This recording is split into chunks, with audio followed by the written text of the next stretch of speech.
Yaqinda himoyachi sifatida to'p surayotgan o'zbekistonlik futbolchi Abduqodir Husanov Angliyaning Manchester City klubining 2025-yil fevral oyidagi eng yaxshi futbolchi unvoniga sazovor bo'ldi.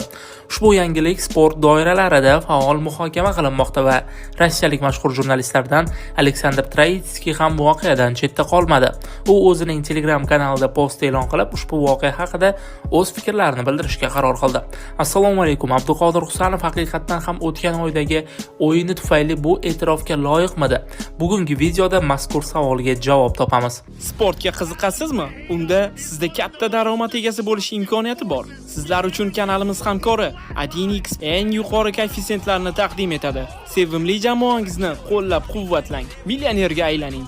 Kommentariyadagi silkaga o'tib, hoziroq ro'yxatdan o'ting. To'g'ri tanlovdan adashmang. Troitskiy o'z sharhida Husanovning fevral oyining eng yaxshi futbolchi sifatida tanlanishi mantiqan to'g'ri ekanligini ta'kidladi. Xo'sh, yana kim bu sovringa munosib edi? Balki jamoaning mashhur yulduzlari, masalan, Kevin De Bruyne yoki Erling Haaland. Jurnalistning fikricha, bu nomlar unchalik sovringa loyiq emas va Husanov esa ulardan pozitsiyadagi ishonchli o'yinlari bilan ajralib turdi. Aleksandr o'zbekistonlik himoyachi Manchester City'dagi faoliyatining boshida qiyinchiliklarga duch kelganini esladi. Masalan, yanvar oyida bo'lib o'tgan klub safidagi ilk o'yinida Husanov bir qancha xatolarga yo'l qo'ygandi, biroq o'sha o'yin fevral oyidagi statistikaga ta'sir ko'rsatmadi. Shuning uchun bu o'tmishda qoldi. Troitskiyning ta'kidlashicha, muvaffaqiyatsiz startdan keyin Abduqodir taslim bo'lmagan. Aksincha, u xarakter ko'rsatdi va jamoaning muhim bo'lagi bo'lishga qodirligini hammaga isbotladi. Jurnalist uni dunyoning eng yaxshi klublaridan birining talablariga moslasha olgan haqiqiy jangchi deb atadi.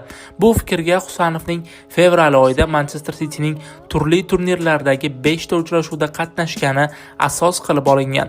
Boz ustiga u hatto bitta gol ham urdi. Bu himoyachi uchun juda yaxshi natija. Bu ko'rsatkichlar uning oyning eng yaxshi futbolchisi sifatida tan olinishiga asos bo'ldi. O'zbekistonlik yosh futbolchining Angliya Premyer Ligasida bunday muvaffaqiyatga erisha olganining o'zi shov-shuvga sabab bo'lmoqda. Manchester City juda raqobatbardosh klub bo'lib, unda jahon darajasidagi yulduzlar to'p suradi. Shunga qaramay, Husanov o'zini ko'rsata oldi va yuqori baho oldi. Aleksandr Troitskiy Telegram kanalidagi postida bu yutug'ini munosib deb bilishini aniq ta'kidladi. Shuningdek, u bu tanlovga shubha qilayotganlar shunchaki jamoa o'yinlarini diqqat bilan kuzatib bormasliklariga shama qildi. City oxirgi o'yinini Angliya chempionati 28-turi doirasida safarda Nottingham Forestga qarshi o'tkazib, kichik hisobda mag'lubiyatga uchradi.